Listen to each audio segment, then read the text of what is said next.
Hello friend, नमस्कार। स्वागत है आपका आपके अपने चैनल बीएम टेक पर। आज हम लोग एक बहुत ही महत्वपूर्ण टॉपिक पर बात कर रहे हैं। यह टॉपिक है पीएफ क्लेम रिजेक्टेड। ठीक है, तो पीएफ क्लेम 19 और 10 से यहाँ दोनों रिजेक्ट हो गया है। क्यों हुआ है रिजेक्ट, इसके विषय में आज हम लोग पहले देखेंगे।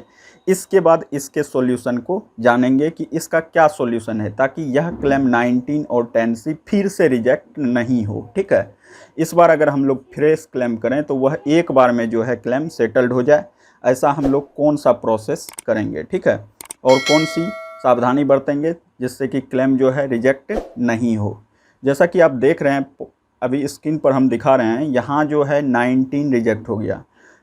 दूसरा क्लेम जो है देखिए, यहाँ 10C भी रिजेक्ट हो गया। सेम काउज है, ठीक है, दोनों में सेम काउज है और एक क्लेम ही है। ठीक है, अब हम दोनों का जो है मिक्स क्लेम दिखाते हैं आपको। मतलब दोनों जो एक साथ किया हुआ है 19 और 10C एक डेट में ही किया हुआ है, उसको भी अभी देख लीजिए। इसमें देखिए रिजेक्टेड है, और रिजेक्टेड का क्या कारण है वह भी दिख रहा है। ठीक है, तो इसका क्या सॉल्यूशन है, तो इसको अभी हम लोग देखेंगे।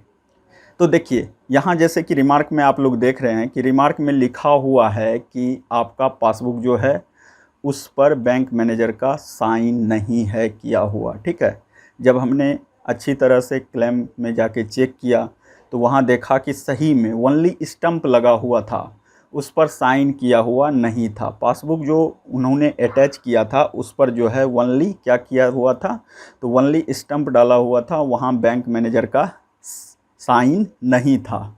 इस कारण से जो है क्लेम रिजेक्ट हो गया। ठीक है, तो अब जो इनको फ्रेश क्लेम करना होगा, या तो आपके पास अगर चेक की कॉपी है, ठीक है, तो चेक की कॉपी सबमिट कीजिए, उसमें सील सिग्नेचर की ज़रूरत नहीं होती है। अगर आपके पास चेक नहीं है तो फ्रेश पासबुक जो है बैंक के पास जाइए, उनसे प्राप्त कीजिए, और उस पासबुक में जो है आपका सील और सिग्नेचर जो है दोनों चीज़ रहना चाहिए बैंक मैनेजर का, तब जाके आप क्लेम कीजिएगा, तो क्लेम आपका 100% सेटल होगा।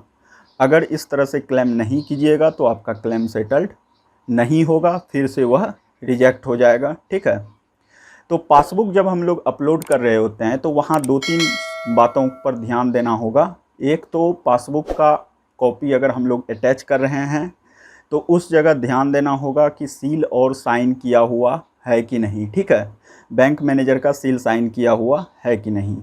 दूसरी बात, अगर हम लोग पासबुक अटैच कर रहे हैं तो उसमें देखेंगे कि बहुत सारे पुराने पासबुक में हम देखें कि उसमें जो है IFSC कोड नहीं डाला हुआ रहता है, इस कारण से भी क्लेम रिजेक्ट हो जाता है। तो आपको ध्यान देना है कि IFSC कोड डाला हुआ है या नहीं है।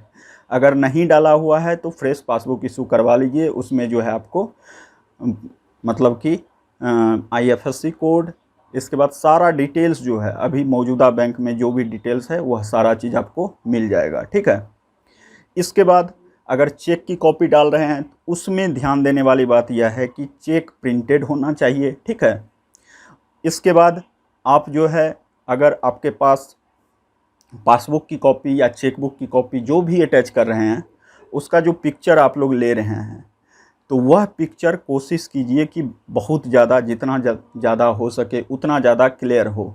अगर क्लियर नहीं होगा पिक्चर तो उस केस में आपका क्लेम रिजेक्ट हो जाएगा, क्योंकि वह विजिबल नहीं रहेगा। तो वहाँ जो आपका फॉर्म चेक कर रहे हैं उनको अगर सही से नहीं दिखा तो उस केस में आपका क्लेम रिजेक्ट हो जाएगा।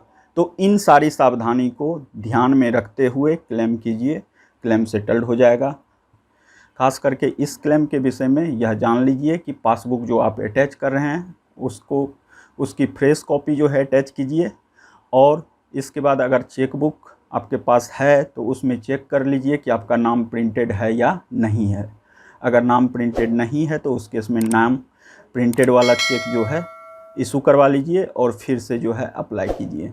और अगर पासबुक की कॉपी डाल रहे हैं तो पासबुक की कॉपी जो है बैंक ब्रांच से इशू करवाइए, और उस पर मैनेजर का सील और सिग्नेचर दोनों होना चाहिए। ठीक है, ब्रांच का सील होना चाहिए और मैनेजर का सिग्नेचर होना चाहिए। तो इस तरह से क्लेम कीजिएगा तो क्लेम सेटल्ड हो जाएगा।